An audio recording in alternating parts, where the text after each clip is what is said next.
Hola Carla, ¿cómo estás?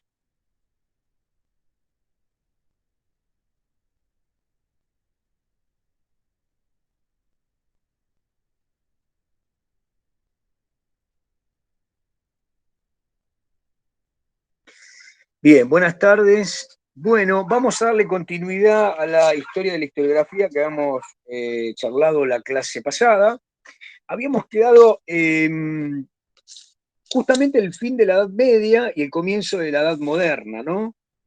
Bueno, recuerden que ahí cuando habíamos hablado del periodo de la Baja Edad Media, digamos, entre el siglo XIII, 1250, al siglo XV, 1400. Ahí hay un siglo y medio de una gran dinámica urbana, de crecimiento urbano en Europa, alrededor del mar Mediterráneo, en el mar del Norte, fundamentalmente la creación de ferias y ligas comerciales que conectaron el norte de Europa, la zona Perdón, escandinava. profesor, Hola, ¿qué hola, hola, ¿qué tal? ¿Qué tal?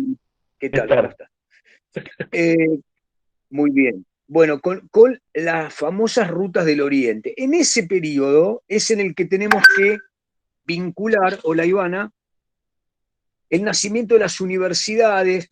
Y se acuerdan cuando hablamos, cuando les planteé, bueno, que este crecimiento urbano se daba sobre una ruptura en algunas regiones con el ascenso del comercio, el surgimiento de estos hombres libres dentro de algunas ciudades que retomaban o recuperaban prácticas, textos, ideas que no eran de la Edad Media, los retomaban de las fuentes de la antigüedad. ¿En qué lugares? Y los retomaban principalmente donde esas fuentes de la antigüedad estaban presentes. Entonces, el norte de Italia, sobre todo, Florencia, Venecia, Pisa, Amalfi, en el sur, Bolonia, Milán, eh, Roma, fueron lugares donde los textos en latín, los textos en griego, se empezaron a recuperar. Les reitero que vean el nombre de la rosa, y esos textos en latín, esos textos en griego, fueron tomados por unos humanistas, llamados así humanistas, que fueron los primeros recuperadores del latín y del griego original. ¿Se acuerdan que habíamos visto que muchos griegos habían pasado por el árabe y habían entrado por la península ibérica y se habían difundido? Bueno, acá estas fuentes grecolatinas volvían a la fuente en esas ciudades.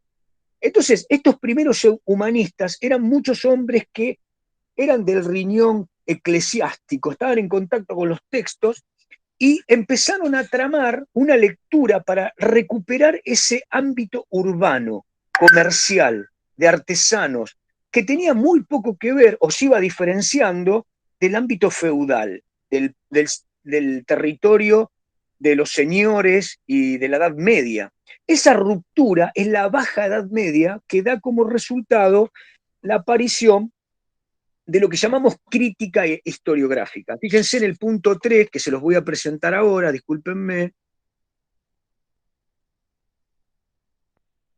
Bueno, a ver, acá, donde dice el Renacimiento, creo que lo están viendo, ¿no? El Renacimiento y la aparición de la crítica historiográfica, dice, en el contexto de la expansión mercantil y en la tensión entre el naciente paradigma antropocéntrico, el hombre en el centro, la debilitación del dominio teológico, ¿no? Estudio de Dios, con el desarrollo de la búsqueda empirista. ¿Quién me recuerda esto de la búsqueda empirista? ¿Con qué lo vinculan? Con la experiencia. Ciencia. A ver, pónganlo más clarito. Hola. Hola, sí, sí, escucho. Esto,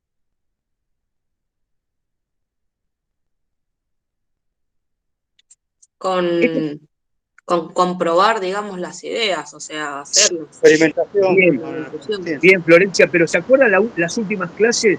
Cuando yo les nombré a Vesalio, a Copérnico, a Galileo, hombres que van de estos 1280, 1300. Santo Tomás vivió en esa época, el siglo XIII, pero digamos, empieza el siglo XIV, los años 1300, los años 1400. Ahí se acuerdan que les hablé de las universidades que surgieron en las escuelas palatinas, que estaban dentro de el ámbito de las iglesias, de los monacatos, de las abadías, de los obispados. El subterráneo de esta experiencia de tránsito del conocimiento aparecen hombres que van a la búsqueda de la realidad, experimentan. Vesalio empezó a diseccionar cadáveres para convertirse en el primer anatomista. ¿Cómo era que circulaba la sangre? ¿Qué órganos teníamos? O sea, los albores de la medicina occidental están dados en una prueba experimental, ¿entienden? Bueno, entonces, lo que tenemos ahí es el hombre investigando en la realidad. Eso se llama aparato empírico. ¿Se acuerdan que la revolución empírica o revolución científica que se da, el punto final de este proceso es Copérnico y Galileo, método experimental y se mueve, ¿no? La Tierra en el centro, perdón, la Tierra sale del centro y se ubica el sistema solar, es decir, ese cambio de paradigma físico, astronómico, matemático, biológico, anatómico, en fin, se dan un montón de ámbitos producto de que la ciencia ahora tiene una hipótesis, pero la fundamenta, la prueba, la termina de visualizar observando sistemáticamente la realidad. Entonces crea un aparato experimental. Sin ese aparato experimental, la ciencia moderna no progresa.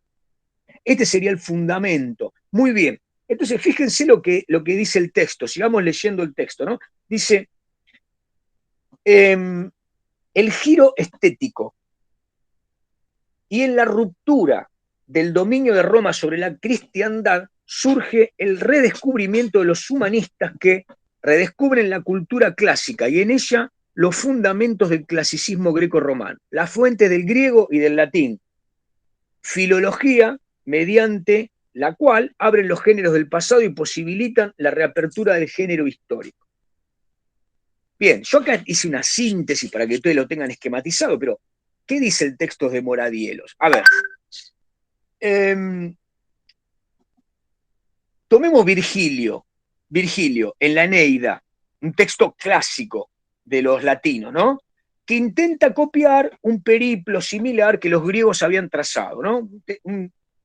Un periplo mítico. Bueno, los hombres que escriben en el siglo XIV y XV en la Italia de esas épocas, ¿se acuerdan que hablamos de algunos? ¿Se acuerdan de alguno?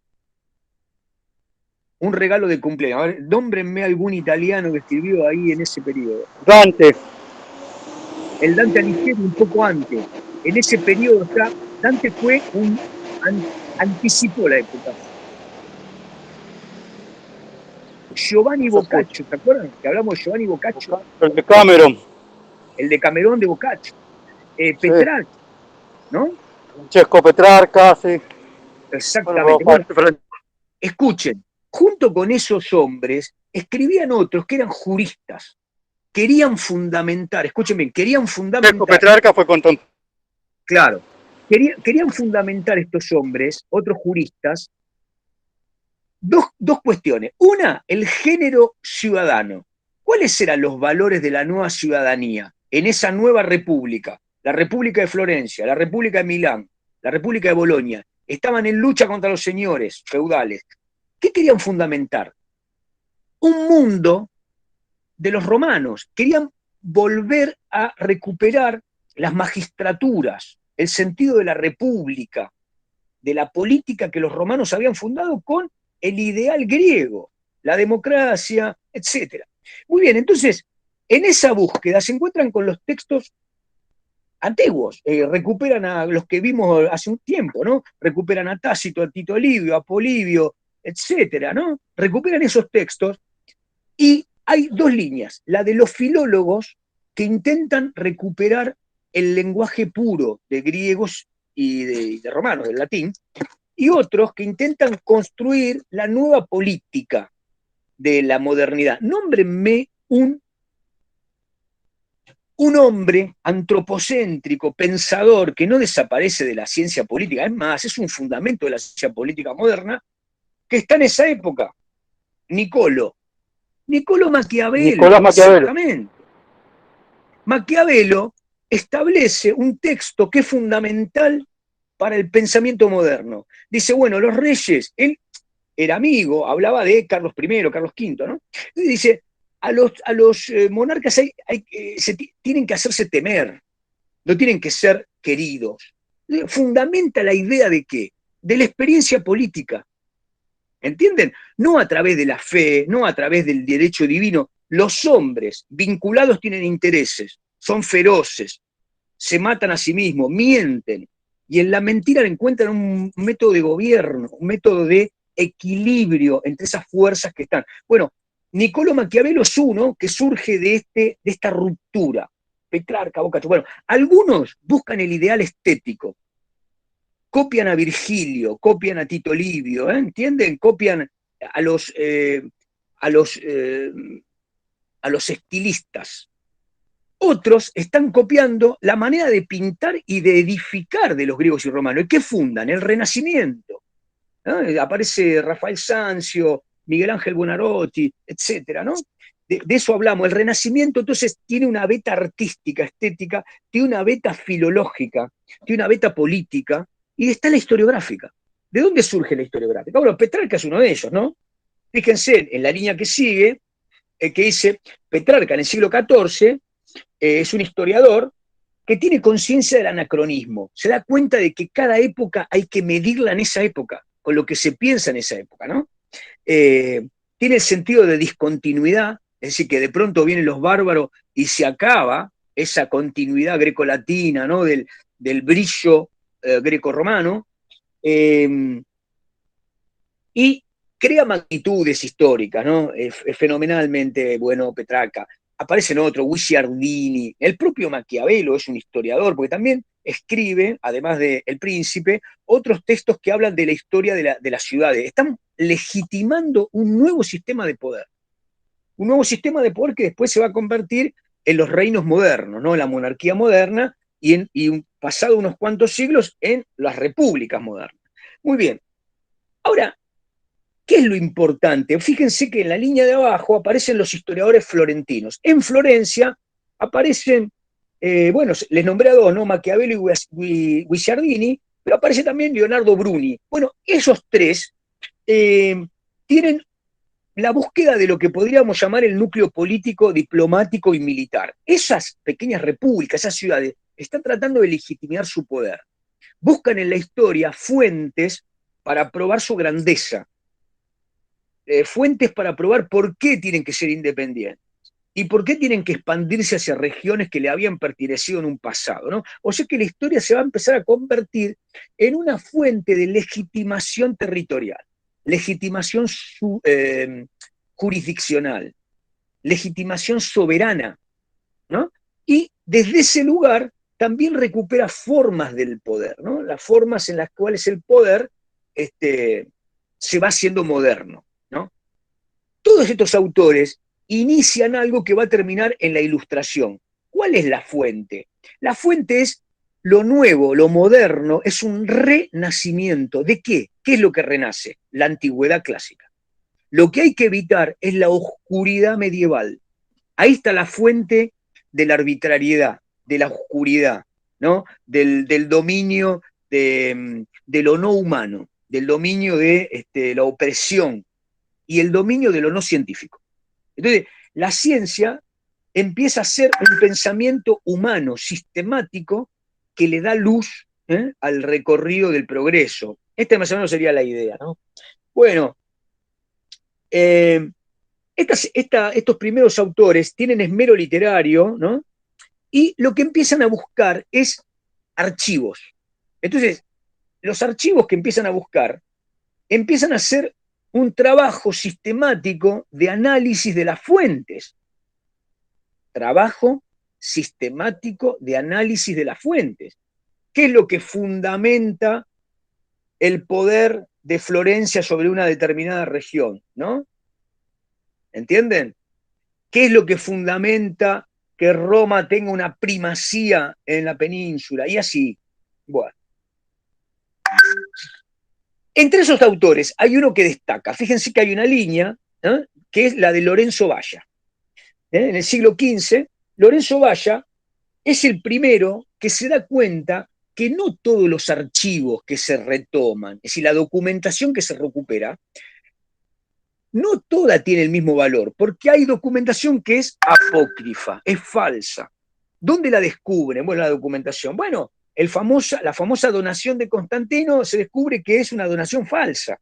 Es decir, fue inventada, es profeso, para legitimar una posición de la iglesia. Es decir, las disputas que habían entre el papado, dentro del papado, y las disputas que había habido entre Oriente y Occidente. Ustedes recuerden que el Imperio Romano fue dividido en el siglo III después de Cristo en dos grandes ámbitos, ¿no? El Imperio Romano de Occidente, con capital en Roma, y el Imperio Romano de Oriente, cuya capital era Constantinopla. Antes de ser Constantinopla había sido Bizancio, y hoy es la ciudad de Estambul. Bueno, esa ciudad tiene la particularidad que une lo que sería Asia Menor con la península de Tracia, ¿no? El Bósforo. Claro, el esponto tracio, el esponto tracio lo llamaban los griegos, lo que es el Bósforo, ¿no? Es una pequeño paso del Mediterráneo al Negro, al Mar Negro. Bien, ese era un espacio fundamental porque dominaba el camino oriente. Si la ciudad de Constantinopla fue justamente los Dardanelos, muy bien. Fue una ciudad que marcó el fin comercial del periodo medieval a moderno. De hecho, en la periodización, recuerdan que tomamos 1453, la caída de Constantinopla, o la llegada de Colón a América, etc. Bien. Bueno, volvamos al punto. Entonces, estamos en esto de los documentos falsos, ¿no? Bueno, entonces, esta veracidad, ¿dónde estaba la veracidad? ¿Qué era lo que había sucedido evidentemente? ¿Qué era lo creíble? ¿Con qué se constataba ese documento? ¿No? Ahí empiezan las grandes preguntas de la empiria histórica. ¿Cuál es nuestra empiria? ¿Cuál es nuestro aparato empírico? Nosotros no diseccionamos cadáveres, no miramos los individuos que tiene una especie, no salimos a mirar las hojas de determinado árbol, ni determinada especie de animales, es decir, ni medimos la tierra. Tenemos que recoger las fuentes del pasado, las fuentes de los pueblos en el pasado. Esas fuentes que pueden ser ruinas, restos de la actividad humana, pero sobre todo documentos, ¿eh? Nos permiten ir tramando la sucesión de eventos relevantes del pasado para construir una secuencia de interpretación. Bien, es muy importante Lorenzo Valla, porque contrariamente a no contrariamente, digamos, paralelamente a los que recuperaban lo estilístico, los humanistas, los que recuperaban lo jurídico, estos políticos que querían legitimar la ciudad, los que recuperaban lo científico, el valor de la experimentación, acá apareció el historiador moderno como aquel que se internaba a buscar algo que no había tenido un sentido en la realidad hasta ese momento. La crítica del documento como una crítica de veracidad, de legitimidad. ¿De qué? De ese propio documento. O sea que ahí comenzó a haber un ámbito para descubrir qué papel era de qué época, qué tinta era de qué época, de qué manera se escribía de una manera, de otra, cuál giro literario era cuál era el tipo de letra, etcétera, etcétera. ¿No? Aparece una de las disciplinas, o unas cuantas disciplinas, que se encargan de este aspecto morfológico de las fuentes, de los documentos, ¿no? Llamada paleografía. Grafo, ¿no? Escrito, paleo antiguo. Muy bien. Bueno, a ver si vamos a ir al documento.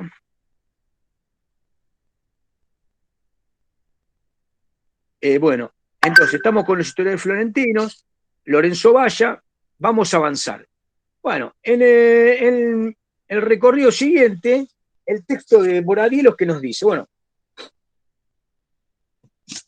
hay un refuerzo de esto que Lorenzo Valla había comenzado a plantear, hay un refuerzo, porque la reforma protestante, o la revolución protestante, es justamente lo que Lutero, Zwinglio, Calvino le imponen a Roma como niveles de autenticidad cristiana o católica. ¿Sí? La cristiandad se separa del catolicismo, aludiendo a que la Biblia, a que los textos, a que la interpretación. Entonces ahí aparece algo que empieza a llamarse hermenéutica y exégesis. La palabra está, exégesis, que es qué se puede interpretar de alguien que dice, y hermenéutica, que quiere decir interpretación de algo que es complejo, ¿no? Muy bien. Acá hay algo muy importante. En esa disputa que va a aparecer entre católicos y protestantes, todo el tiempo se está debatiendo, por ejemplo, la pobreza de Jesús. Cristo era pobre. ¿Entienden? Cristo generó una legitimidad de la pobreza, una legitimidad de qué línea del formato cristiano, de los actos o de la fe.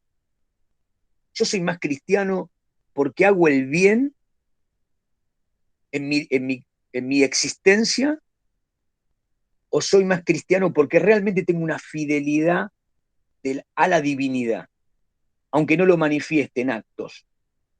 Entonces, todos esos debates empezaron a remover una gran cantidad de documentos y de bibliografía y de interpretación.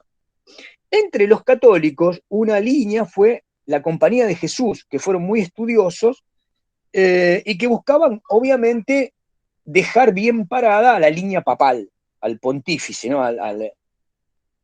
Digamos, a los papas que estaban de alguna manera desconocidos por los anglicanos, los luteranos, los calvinistas, que en toda Europa se iban separando de esa obediencia a Roma, ¿no? Los jesuitas, muy bien. Estos jesuitas, ustedes seguramente los conocen, porque por la Compañía de Jesús en nuestro país fue muy importante en la región del Norte Corriente, Misiones, ¿no? Justamente llamada Misiones por esto. Y en su... El actual Papa es jesuita. No te escuché, Miguel Ángel. El actual Papa es jesuita, sin ir más lejos. Claro, exactamente. Parece franciscano, se hace el franciscano, pero es jesuita. Los franciscanos no se dedicaban, por ejemplo, a estudiar. Los jesuitas sí. Los franciscanos no. Los benedictinos se dedicaban a estudiar. Cuando vean la película El nombre de la rosa, de que los benedictinos son los que esconden los libros, ¿no? San Ignacio de Loyola, como dicen ahí, el fundador de la Compañía de Jesús, genera una idea. La Compañía de Jesús es un ejército al servicio del Papa. Entonces tiene que estudiar y hacer. Surge como contrarreforma la Compañía de Jesús. Exactamente, para luchar contra los reformistas. Entonces, esa milicia papal estudia. Los franciscanos estaban en otra cosa. Los franciscanos tenían una vida de pobreza, creían que tenían que manifestar la pobreza hasta en el máximo de los niveles. Cuando vean la película El nombre de la rosa, ahí están, claramente. No están todavía los jesuitas ahí, porque los jesuitas nacen en el siglo XVII. Pero en el siglo XIV ahí aparecen los franciscanos, que están ahí pobremente vestidos, ¿no? Y luchan contra los benedictinos, que le dicen que la pobreza de Cristo en todo caso es una cuestión bizantina. Los benedictinos ya defendían al Papa y la riqueza del Papa y la conservación del poder, ¿no? ¿Se imaginan? El tema de las cruzadas y qué sé yo. Bueno, volviendo al tema, esta lucha dentro de la Iglesia con los reformistas hizo que aparecieran quienes profundizaran la búsqueda de qué documentos eran más o menos falsos y decían qué cosa que me favorecía o me contradecía. O sea que fue una lucha por buscar fundamentos legítimos en el pasado de los textos, de los documentos. Ahí aparece Jean Bolland, que, que inventa un examen crítico, es decir, cómo analizo un documento dentro de las fuentes disponibles. A Bolland lo sigue el verdadero sistematizador del modelo de análisis, que es Jean Mabilon. ¿no? O Mabillon. Fíjense que es del siglo XVII, nace en 1632, muere en el siglo XVIII, 1707. Lo llamaron el Newton de la historia, ¿no? Él creó un texto llamado Re Diplomatic, o sea, cosa documental. Entonces, establece por primera vez un sistema de análisis de los documentos, los clasifica, ¿no? Para sistematizar ese estudio. Bien, ustedes se imaginan que dentro de ese estudio, que no se acabó, surgen, como les dije antes, los tipos de materiales sobre los que se escribió, los tipos de grafía, etcétera, etcétera. Y surgen una cantidad de disciplinas particulares, porque obviamente este método demuestra que en distintos lugares y en distintas épocas los hombres habían escrito de distinta manera. Entonces, bueno, unos años después, cuando Napoleón va a Egipto, Champollion se lleva una piedra y descubre que, bueno, los egipcios habían escrito en un método hacía 4.000 años, y bueno, eso dio como resultado, bueno, que se empezara a hablar de escritura jeroglífica, que viene de hieros quiere decir sagrado. La famosa piedra Rosetta, como dice Miguel Ángel, permitió que se pudiera descifrar qué decían esos jeroglíficos. Los jeroglíficos es una escritura críptica, cerrada, no la puede leer nadie porque no se había difundido el código para la lectura. Pero bueno, esto dio como resultado que naciera la egiptología. Ahora, esos mismos jesuitas que habían estado conquistando y fundando en América, también habían empezado un método de recuperación de la lengua oral entre los pueblos. Bueno, ¿qué se recupera en esa época de gran movilidad? Y se recuperan piedras, se recuperan restos, se recuperan monedas. Entonces empiezan a aparecer una sistematización de distintas fuentes.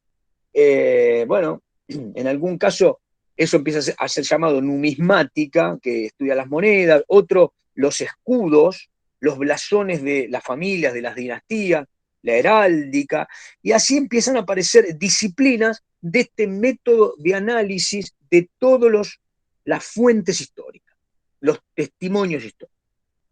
Bueno, también aparecen los primeros cronistas. Cuando llegan a América, los europeos, cada conquistador, cada adelantado, iba por lo general acompañado de un escriba, de un hombre, podía ser un soldado, la mayoría de las veces era un monje, un sacerdote, que tenía el don de la escritura, entonces iba registrando una crónica.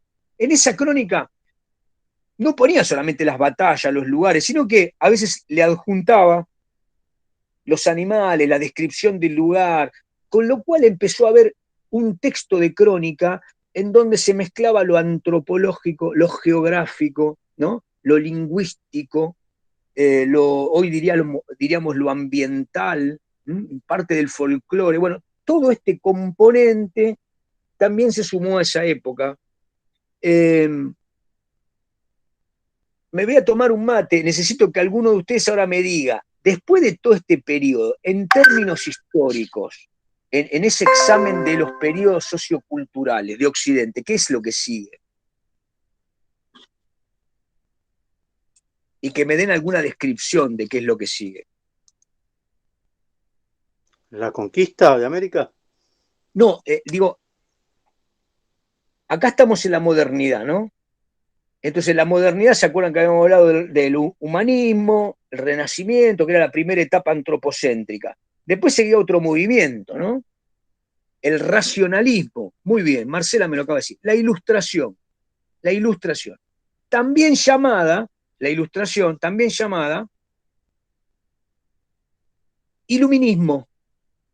O también llamada el siglo de las luces. Siglo de las luces, eso iba a decir. Lo van a encontrar de las tres maneras. Es el siglo XVIII, que en algunos casos termina, diría, en los primeros años del siglo XIX. Esta Siglo de ilustración, Descartes, de Voltaire, de todos ellos. exactamente. A ver, en Alemania hay filósofos que arrancan, y uno diría Descartes en Francia y Kant en Alemania, ¿no? Kant. Muy bien, desde esos filósofos modernos que generan el idealismo, el pensamiento obviamente moderno, que empiezan a buscar el fundamento de la razón, filosóficamente hablando, el fundamento de la razón. Tengan en cuenta que los autores de la modernidad, los filósofos, todavía estaban debatiendo el deísmo, salían de la teología. ¿Se acuerdan que la teología era el plan divino? No es discutible. Ahora, estos hombres de la filosofía moderna empiezan a debatir respecto de que la razón tiene que convivir con la fe. ¿Se acuerdan Santo Tomás? Lo que había modificado Santo Tomás era que la razón existía y tenía un límite, y en ese momento la continuidad del pensamiento humano era a través de la fe. Donde mi razón encuentra sus límites, sigo con la fe.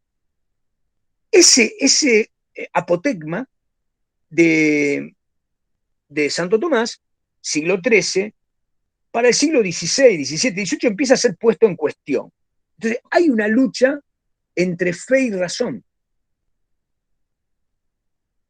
Si ustedes quieren, los protestantes ya estaban hablando de la arbitrariedad de las razones católicas, y lo que un poco los protestantes permiten es que la burguesía del norte de Europa tengan una razón instrumental más allá de su creencia. Es decir, un burgués de Brujas, un burgués de Hamburgo, un burgués de Londres, podía comerciar, prestar dinero y pedir interés sin ningún tipo de examen de conciencia. Dormía tranquilo.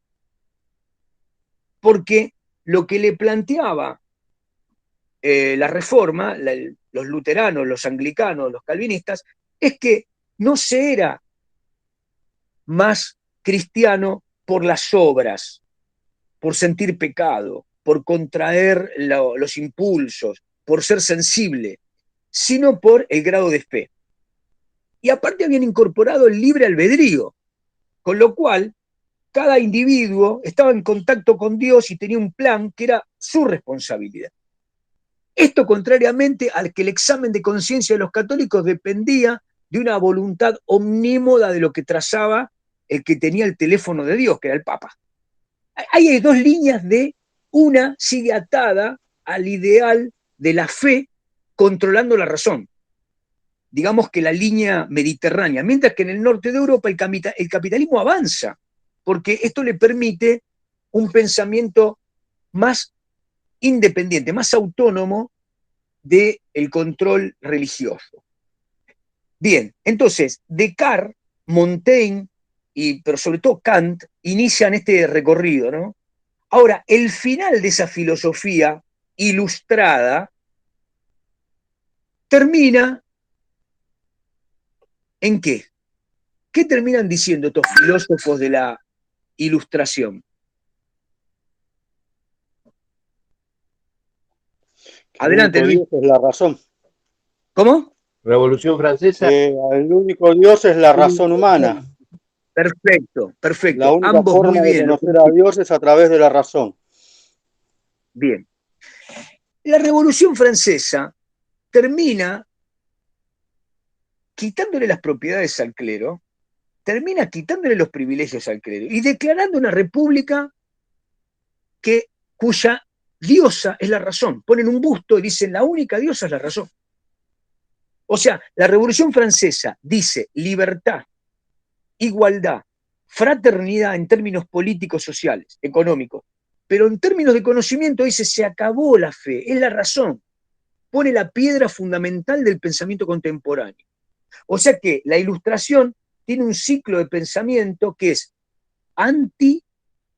antinobiliario, anticlerical, antiabsolutista, mientras va formulando una nueva prédica, una república de la soberanía popular, una república que establezca niveles de igualdad, una república donde los que manden sean los burgueses, el tercer estado, no el clero, no la nobleza, no los monarcas, no el papa. Este nuevo modelo, claro, una república representativa, democrática, exactamente, esas son las palabras que aparecen. Bueno, lo que yo quiero trazar es que la ciencia histórica va a tener una nueva vuelta de tuerca con este pensamiento ilustrado, ¿no? Bueno, ¿qué es lo que pasa con este efecto? ¿Qué nos dice? Vayamos al punto 4 del esquema, ¿no? Dice, el debilitamiento de la idea de providencia es lo que es providencial, viene de la gracia divina, ¿no? Actuando en la historia, tuvo concomitantemente, o sea, en forma paralela, junta, la emergencia del paradigma racionalista y científico. Todo era racional, todo dependía de la ciencia. Y entonces aparece ahí la idea de progreso. El hombre tiene que ascender, tiene que superar en términos materiales, en términos cognitivos, en términos ideológicos, la etapa anterior, ¿no? Bien, los filósofos que dan este impulso son Leibniz, Descartes, después Leibniz y Kant, y los franceses Turgot, Condorcet y Voltaire. Voltaire lo conocen, ¿no? La famosa tríada, ¿no? Voltaire, Montesquieu, Rousseau. Bien, pero en este caso, en el caso de la historia, Voltaire y Condorcet son muy importantes. Condorcet en su texto propone el ideal, si ustedes quieren,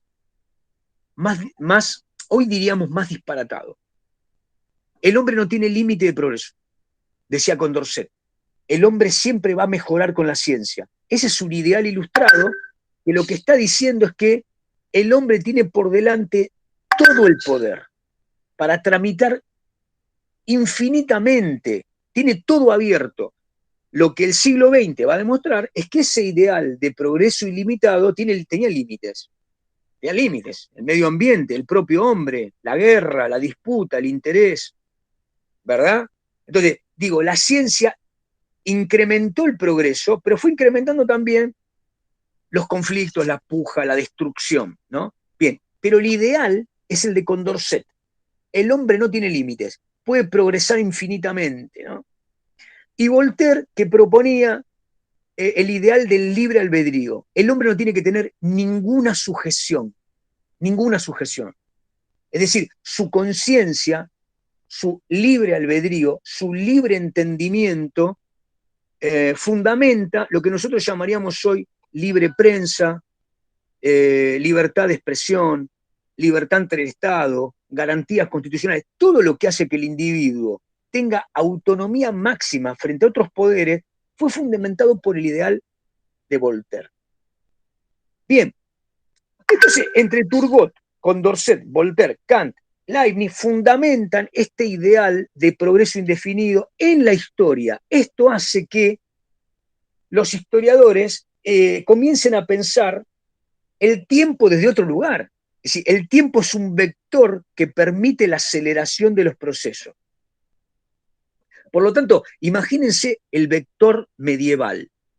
El hombre siempre estaba igual, porque Dios no permitía ningún cambio. El plan estaba trazado. El ideal de Condorcet era cercano a una línea casi vertical. El hombre no tiene límites y avanza aceleradamente hacia el progreso, ¿no? Bueno, muy bien. Esta es la ruptura total de ciencia, razón y fe, ¿no? Si ustedes quieren, y en los ideales de voluntad, los ideales de equilibrio comunitario. Es decir, todo esto lo desata la Ilustración desde el punto de vista filosófico, histórico, etc. Es muy importante, además, que la Ilustración puso en primera escena para los que hacían historia, retomaban documentos, lo que habían planteado algunos historiadores, ¿no? El tema de la propiedad, ¿no? Acuérdense que Marx tiene un puente con el ideal rousseauiano. Rousseau decía, los hombres no son malos, en su naturaleza es la bondad. Se hacen malos en una sociedad corrompida por la propiedad privada. Ahí tenemos un elemento que es, diríamos, la Ilustración en camino hacia el socialismo, mientras que tenemos otra ilustración, la de Montesquieu, que fundamenta el equilibrio de poderes y que sostiene, igual que Locke, la propiedad privada, ¿no? Los tres poderes, la república, uno podría decir el progreso de una clase que reemplazaba al clero y a la nobleza, pero que era en todo caso la burguesía. Por el lado de Rousseau hasta Marx, vamos a tener la ruptura con ese mundo burgués hacia lo que podemos llamar la salida socialista, el dominio de los trabajadores y el proletariado en la historia. Bien, el punto 5 del esquema habla de el surgimiento de la ciencia histórica. A ver, ¿cuándo nace la ciencia? La historia como ciencia. Hasta ahora tenemos la crónica antigua, el descubrimiento de la legitimación del Estado antiguo, la recuperación del texto, el análisis y la crítica de los textos, la sistematización de los mecanismos de recuperación de los testimonios y fuentes históricas, pero finalmente, ¿quién unió todo en un tratado científico? Que dijo, la historia es esta ciencia. Bien, eso ocurrió en Alemania y ocurrió en el siglo XIX.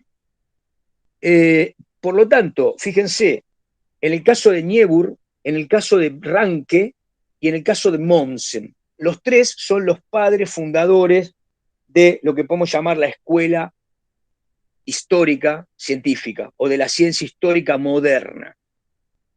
Repito, ahí lo tienen en letra mayúscula. Niebuhr, Ranke, que es el más conocido, y Mommsen. Les hago una pregunta. En el siglo XIX, estos alemanes, ¿a quién podrán haber seguido? ¿Qué nuevo giro tuvo a mediados del siglo XIX el pensamiento de la ciencia, ¿no?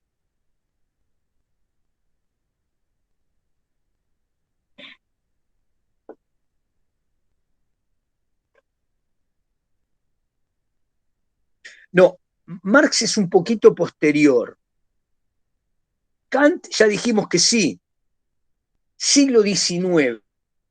¿Cómo se hacía ciencia en el siglo XIX? ¿Se acuerdan?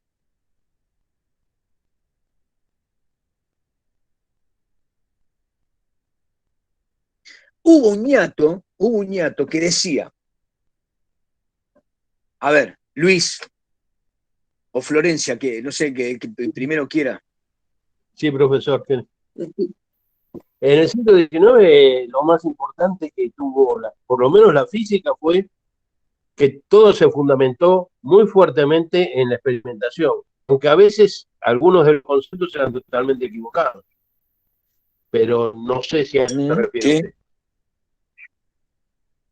A ver, digamos esto, como dice Luis, la experiencia, esto ya lo dijimos, ¿no? La experiencia aparece como el aparato que se va desarrollando. ¿Se acuerdan que hablamos la clase pasada de que en el siglo XIX aparecen las grandes teorías? Darwin. Positivismo, Bueno, claro. claro. ¿No? Newton se empieza a aplicar en el mundo, las taxonomías de todo lo vivo fundamentan la botánica, fundamentan la zoología, en fin. Ahora aparecen las grandes teorías. En ese marco, lo que avanzaba era la física, el aparato experimental más poderoso era el de la física, la astronomía y la biología. Avanzaban a pasos agigantados. Desde la ciencia, Darwin, por supuesto, las ciencias experimentales. Pero hubo, el darwinismo social es de Spencer, es un poquito más tardío, fines del siglo XIX. Pero hubo un filósofo que dijo, el hombre en su infancia creyó. La etapa de la infancia, ¿no? Es una etapa religiosa. La etapa de la adolescencia, la juventud, no. De la juventud pensó, especuló. Y la etapa de la madurez, el hombre, las sociedades humanas, fueron positivas cuando tuvieron como estatuto ni la especulación ni la creencia, sino la certeza de la prueba.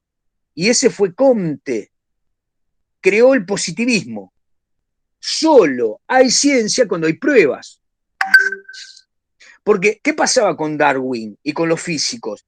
Iban buscando experiencias, pero encontraban saltos de fuentes que no les permitían construir una teoría perfecta. Entonces, tenían que salvar esas anomalías con teorías que no terminaban de comprobarse. Entonces, lo que dice Comte es, al científico solamente le cabe la prueba. Profesor, yo hago a las tres ciencias que nombró como eran desarrolladas, agregaría la matemática. Cálculo Claro, diferencial integral. el problema cuál La es, gran toda esa gente que hizo lo que el álgebra y llevó hasta lo último lo que había hecho Newton. Y creo que bien, las otras, por ejemplo, la física la necesitó. lo que dice Luis está bien, pero ¿a qué me estoy refiriendo yo? Escuchen, las ciencias lógico-formales, lo vamos a ver la clase que viene, no necesitan salir a la realidad, no necesitan medir el mundo. Las ciencias lógico-formales, la matemática, la geometría, la lógica, ¿no? El cálculo infinitesimal trabaja con abstracciones. Pero eh, las ciencias fácticas o las ciencias empíricas necesitan la experiencia en la realidad. Las que marcaron el estatuto de esa experiencia en la realidad eran la biología y la física.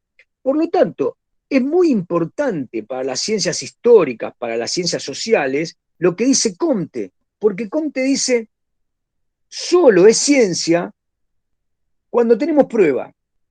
Y lo que pasa es que la historia, por ejemplo, recuperaba fragmentariamente pruebas.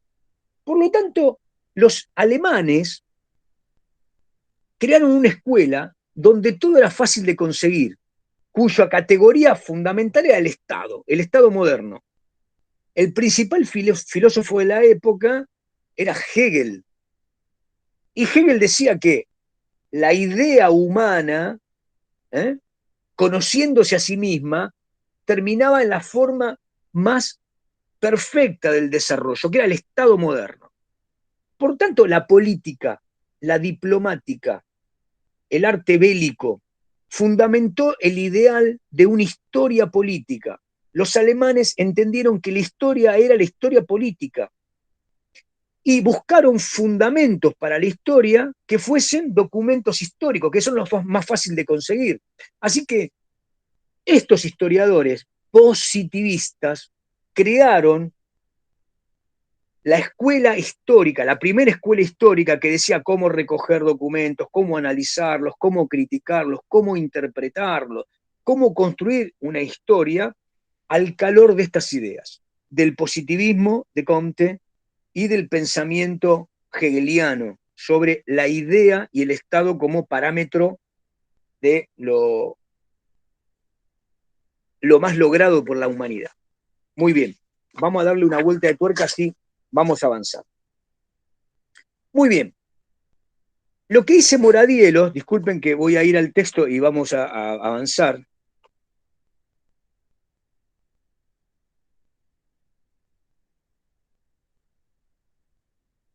Che, estoy muy rápido, ¿se va entendiendo?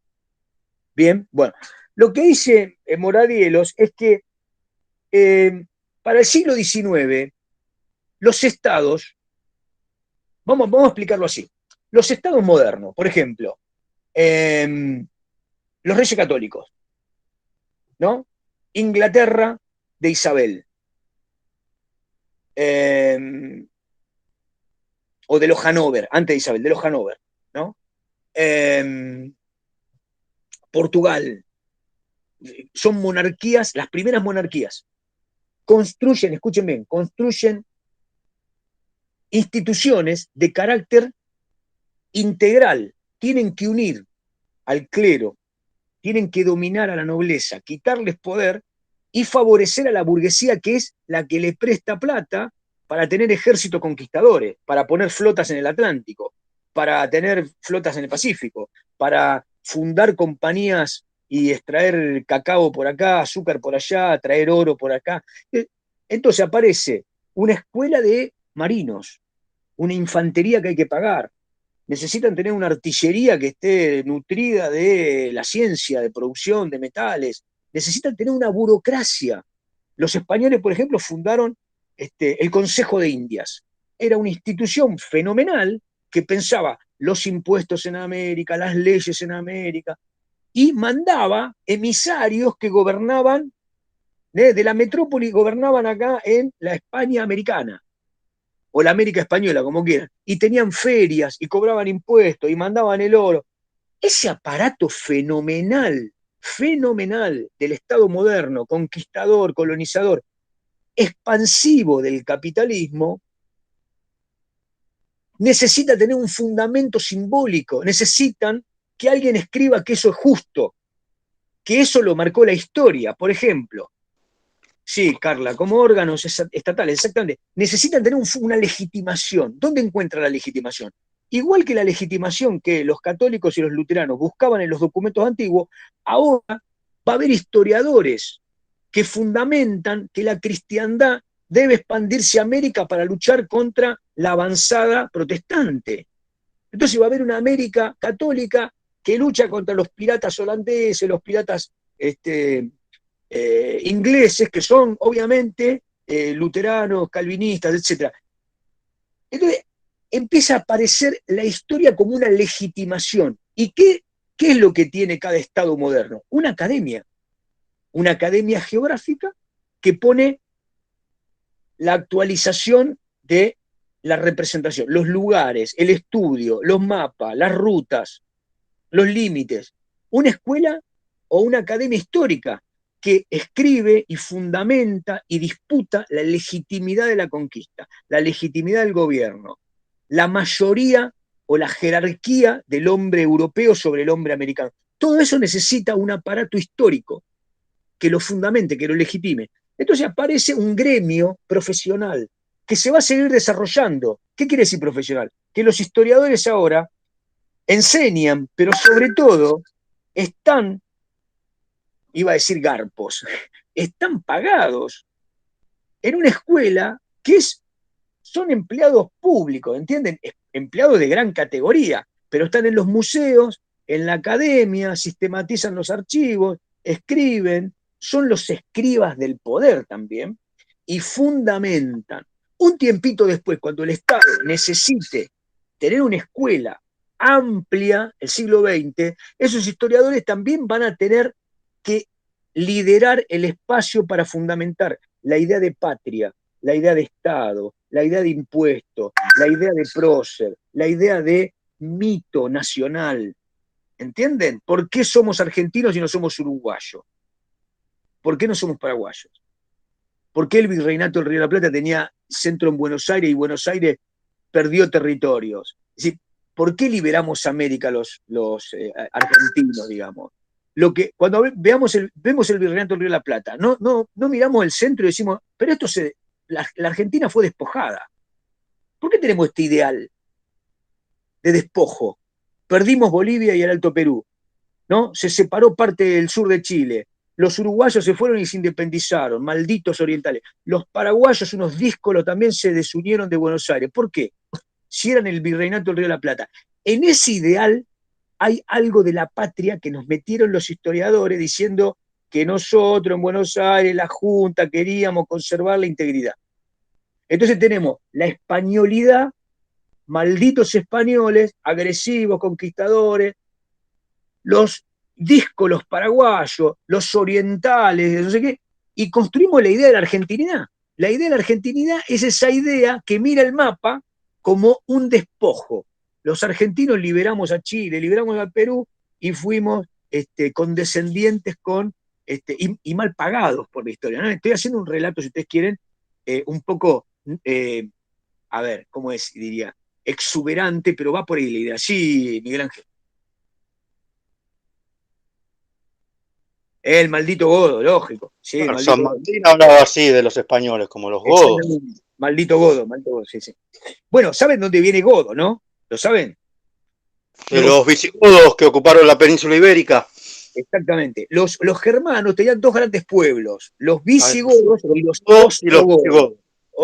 Bueno, esos dos pueblos, los ostrogodos se quedaron cerca del imperio bizantino, del oriente, y los visigodos entraron, saquearon Roma en el 410, y de ahí siguieron a la Narbona, que sería como la costa azul, y finalmente después otro pueblo, los francos, los hostilizaron y finalmente se ingresaron en la península itálica y fueron los que fundaron la monarquía que podemos llamar española, o fundaron la España, digamos, ¿no? Con los restos de la cristiandad romano-celtíbera. Disculpen que la península ibérica tiene dos pueblos importantes, los celtas al norte y los íberos en el sur. Son dominados por los romanos. Sí. Los romanos integran el pueblo celtíbero con el dominio latino. Ahí entran los visigodos y fundan la monarquía medieval española. Después entran los árabes y se arman terribles pelotes. En el sur aparecen los gitanos. ¿Los gitanos qué son? La mezcla de todo eso, ¿no? Y en el norte, ustedes verán que muchos pueblos del norte de España, claro, estaban los alanos, sobre todo, los suevos, que se quedaron los galaicos, son, juntos con los lusitanos, galaicos lusitanos, los dos pueblos que se pusieron contra el Atlántico. Entonces, los galaicos son el resultado de los alanos, y los lusitanos fueron los que le dieron cuerpo a los portugueses. Los vándalos pasaron por España y se fueron al norte de África. Y bueno, más o menos esto es. Entonces, para San Martín, que había hecho sus primeras armas en España, los españoles eran godos, como los que habían quedado del dominio visigodo. Bueno, me fui de tema, disculpe. Bueno, entonces se forma el gremio profesional, ¿no? Llamarlos Decime, godos. Luis. También. O sea, se te corta. Era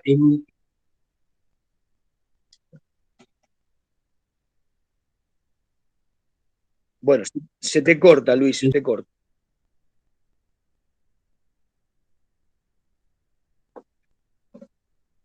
Dale, Luis, no te terminé de escuchar yo, ¿eh?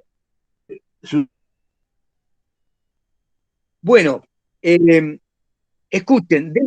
No se te escuchó, no te pude escuchar nada.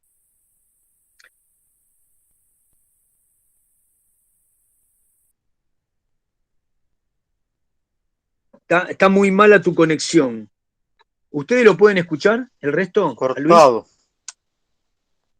No, se corta todo. Muy cortado. Bueno, sí. El último de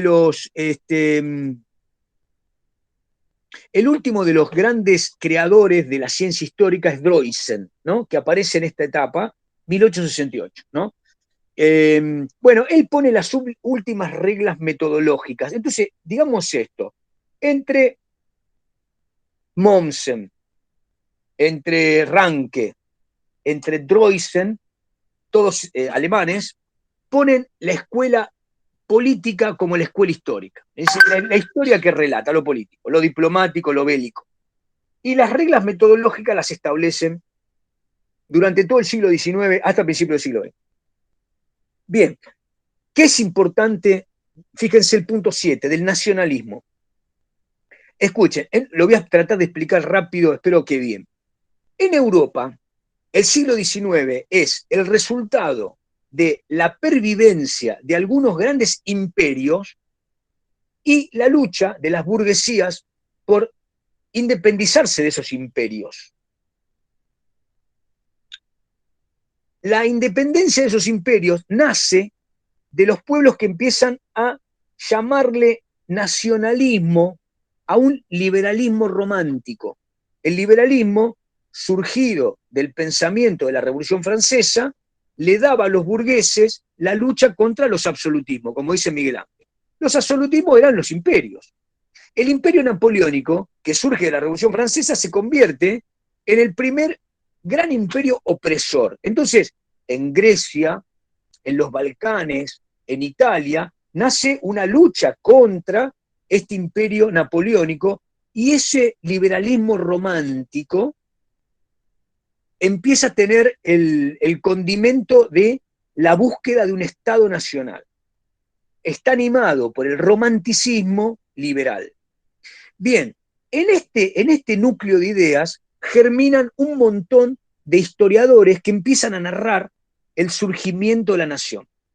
¿Cómo surgió Italia? De la lucha de Mazzini, contra el papado, de la lucha de Mazzini contra el imperio austrohúngaro, ¿no?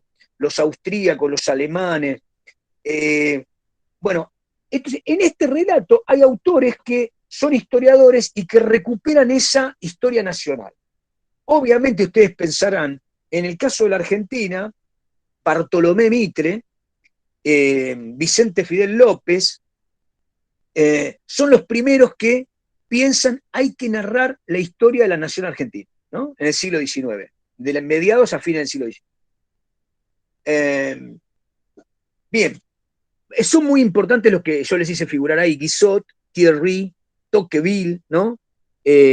Palaki, Balbo, Lafuente. ¿Cuál es el ideal de estos historiadores? La identidad nacional. ¿Qué va a decir Mitre, los argentinos? Los argentinos somos el resultado de los criollos, hijos de españoles en América que se sacaron de encima a los españoles y gobernaron con las ideas de la Revolución Francesa. Eso nos mete en la cabeza la historia mitrista, ¿no? Y nos despoja de la mirada sobre el resto del territorio. Entonces, la historia de Argentina transcurre entre lo que hace los patricios, lo que pasa en el 22 de mayo en el Cabildo, ¿no? ¿Qué hicieron Castelli, Moreno, Belgrano, qué sé yo? Y no nos permite otras miradas. Esa es una línea de historia nacional, identidad nacional. Ahora tenemos otras búsquedas de identidad que dicen, no, ojo, la Argentina era los pueblos originarios, los núcleos que generaron distintas formas de ser nacional que se fueron integrando con las montoneras en distintos momentos del siglo XIX, Rosas, no sé qué, no sé cuánto, bueno, en fin. Esas son otras interpretaciones, pero son todas fundadas en la historia de la nación, historia nacional. Bueno, ¿qué pasa a fines del siglo XIX?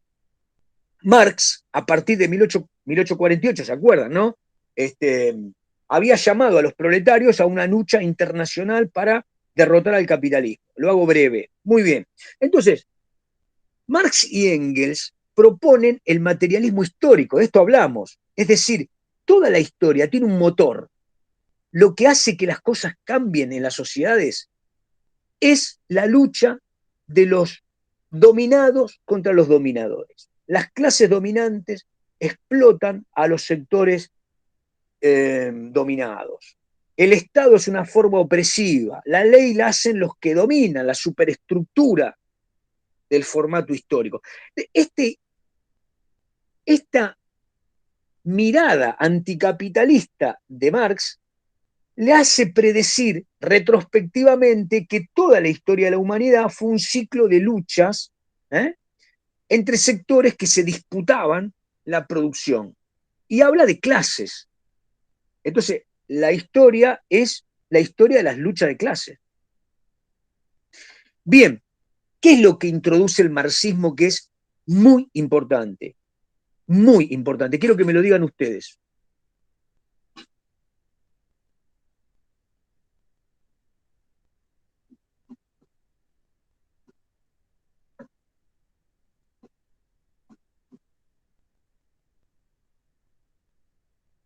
¿Nadie? Este concepto de lucha de clases ascendente. Sí, pero hay algo muy importante, algo muy importante. Escuchen, pensando en que esta es una clase de historia de la historiografía. Hasta ahora se hacía historia política. Marx introduce una mirada histórica que la política es el resultado de lo que pasa en la economía. Marx es un economicista. Dice, el hombre construye, claro, el hombre construye lo social, construye lo político en función del trámite de la disputa con lo material. Las clases sociales surgen de la disputa de la política económica, cómo se reparten los bienes, cómo se reparten los medios de producción. Entonces, Marx propone esto, la estructura son las fuerzas productivas, las relaciones sociales de producción que generan un tipo de economía, que es un tipo de dominación, y que generan un tipo de sociedad, que es una relación de clases. Vamos a ponerlo claro. En la Edad Media eran los señores feudales, los vasallos y los siervos. Por encima, junto con los señores, estaba el clero, ¿no? Y digamos, y las cortes. ¿Qué pasa en la modernidad? Bueno, aparecen campesinos libres, aparece la continuidad de los siervos, aparecen sectores urbanos que son artesanos pobres y aparecen los grandes capitalistas que tienen bienes, los burgueses. Después aparece la alta burguesía y los sectores terratenientes son cada vez menos poderosos en ese cuadro. ¿Cómo termina esa sociedad de la modernidad? Bueno, con señores del dinero, que vamos a llamar burgueses capitalistas, versus todas las clases productoras que terminan homogeneizadas como obreros industrializados, ¿no? U obreros rurales, dominados por la maquinaria capitalista. Dice Marx, bueno, en un caso tenés señores feudales y vasallos y siervos, y en otro caso tenés capitalistas y trabajadores proletarios, obreros, industriales.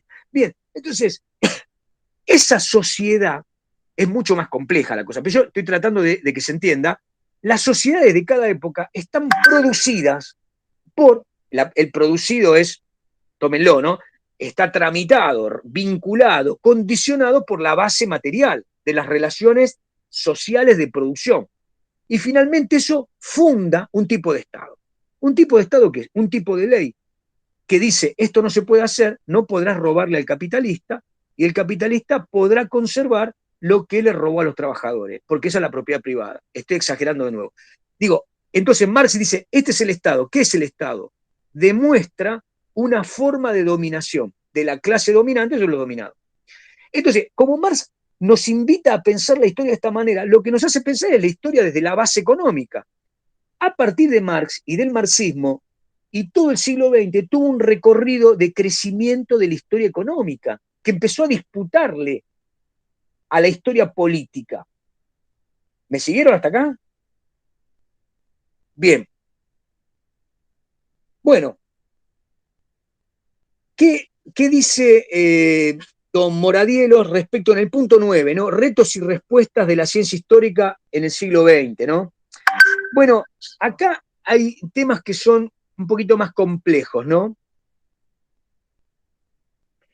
Que tienen que ver con cómo interpretamos el cambio histórico, cómo lo interpretamos, ¿no? ¿Podemos conocer lo que pasaba en la época? La interpretación histórica, que vamos a llamar hermenéutica. ¿Podemos hacer ese salto de época y comprender lo que pensaban esos hombres de otra época? ¿O lo único que hacemos es comprender lo que escribían? El trabajo del historiador parece ser más complejo, cuando a principios del siglo XX empiezan a pensar la historia de las ideas. Porque en realidad que los hombres cambien implica que cambian en términos de producción ideal, las ideas, que después llevan a la realidad y viceversa, la realidad generando nuevas ideas. Entonces ahí aparece una cantidad de nuevas posiciones complejas en donde aparece la necesidad de entender que la historia económica, la historia política, la historia social, ¿cómo sería la historia social? Además de ser una clase, los individuos, ¿cómo se convertían en individuos? ¿Cuándo hubo niñez? ¿Cómo interpretar el cambio social, no? Las categorías que se usan para hacer historia empiezan a ser puestas en duda, y aparece un modelo interpretativo de la historia, ¿no? Por ahí aparecen algunos autores, como el caso de Butthard, que plantea, cuando hablamos de historia del arte, ¿entendemos qué le pasaba al que hacía arte y al que leía arte, al que producía la pintura y al que miraba la pintura? ¿De dónde surge el arte? ¿Era una necesidad de qué tipo? ¿Económica? ¿No? ¿Simbólica? Bien, voy a hacer un recorrido rápido. ¿Qué pasa con mediados del siglo XX? Mediados no, entre la Primera Guerra y la Segunda Guerra. Aparece una escuela en Francia, yo se las nombré Anales la creó Marc Bloch, que ustedes están leyendo un librito de Bloch, y Lucien Febvre. Bueno, ambos juntaron en una escuela, en una revista, antropólogos, geógrafos, historiadores, sociólogos, antropólogos, y todos ellos dialogaron sobre la interpretación de un marco, es decir, crearon por primera vez un diálogo entre lo que llamaríamos ciencias sociales. Esa escuela de Annales va a tener una escuela histórica muy poderosa, tal vez la más importante del siglo XX. ¿Por qué? Porque esa escuela hizo dialogar la historia económica con la historia política, y dentro de esas dos historias creó la historia social. Puso en primer término la historia social. ¿Qué pasa con el constructo? Lo que llamamos sociedad. ¿Cuántas aristas tiene esa sociedad, no? Entonces, esa escuela de integración es la que permitió durante el siglo XX interpretar, darle más giros a la interpretación del pasado histórico, ¿no? Bueno, un nombre que aparece ahí, por ejemplo, Fernand Braudel, un gran director de la Escuela de Annales. Ahora, últimamente, hay otros nombres, Chartier, Philippe Arié. Philippe Arié es uno de los que comenzó la historia de la mujer, un largo recorrido para escribir la historia de las mujeres. Charles Goff, claro, Charles Goff, como gran medievalista. Charles Goff. Yo antes daba la materia Mundial 2, que es medieval moderna, y leíamos varios textos de Charles Goff, gran historiador. Escuchen esto, Charles Goff decía que en el siglo XIII, cuando se generó la exculpación del pecado, y en las iglesias empezó a haber esto de el confesionario, Charles Goff decía, la Baja Edad Media creó todo, porque ahora hablamos de el análisis psicológico, que se lo endilgamos a Freud.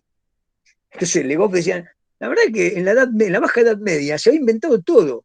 ¿Qué es el método analítico de Freud que no sea el confesionario de los curas, ¿no?, del siglo XIII?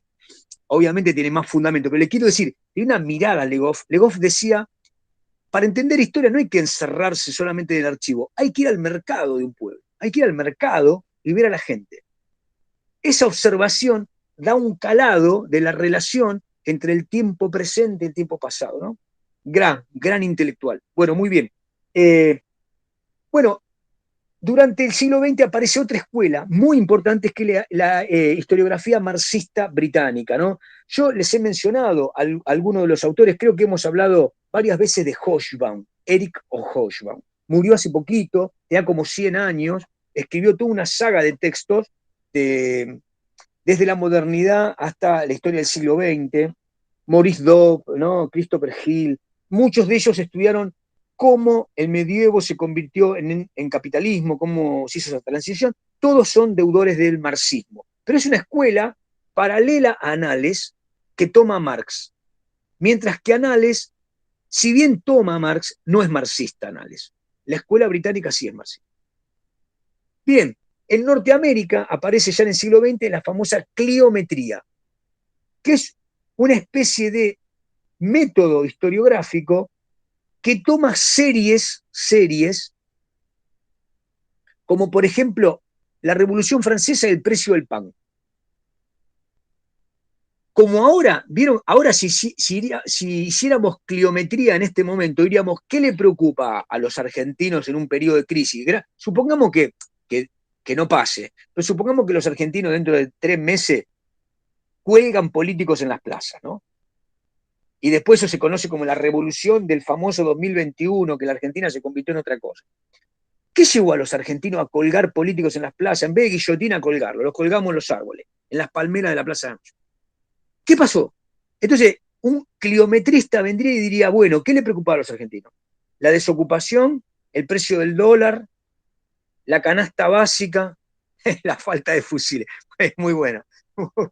Bueno, se entiende, ¿no? Es decir, a lo largo de la historia hubo elementos que fundamentan un cambio. Por ejemplo, la cantidad de oro y plata que entró en España y que después se fue al resto de Europa, modificó los valores de todas las mercancías.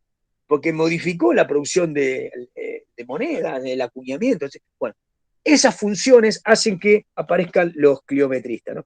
Y en la actualidad hay una gran cantidad de escuelas, muchísimas escuelas. Ustedes habrán visto que aparece el tema del amor, del sexo a la mujer, aparece en la escuela de las ideas políticas, del pensamiento, en fin, muchísimas y variadas escuelas historiográficas tratan de cambiar los sujetos históricos y hacer otra reconstrucción. Obviamente, también, durante todo el siglo XX hemos hemos tomado y renovado los testimonios y las fuentes que nos permiten aclarar un periodo. Testimonios que no son solo documentales, que pueden ser otro tipo de testimonios y que hoy, dado la hora, lo vamos a dejar para la próxima. Bueno, ¿alguna preguntita? Y cerramos, así puedo darle clase a cuarto.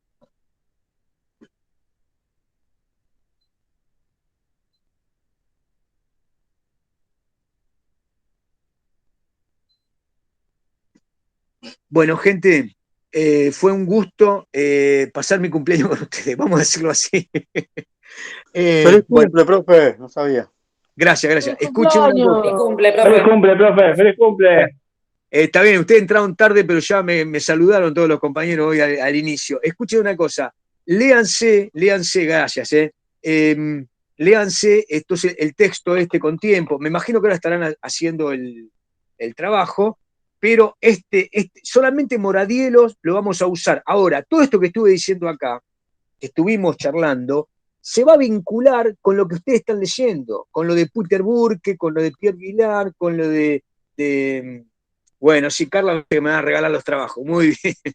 Bueno, gente, les mando un abrazo. Que estén bien. Pásela lindo, profe. Profesor, buenas noches. Gracias. Igualmente, profe. Hasta luego. Que termine bien el día.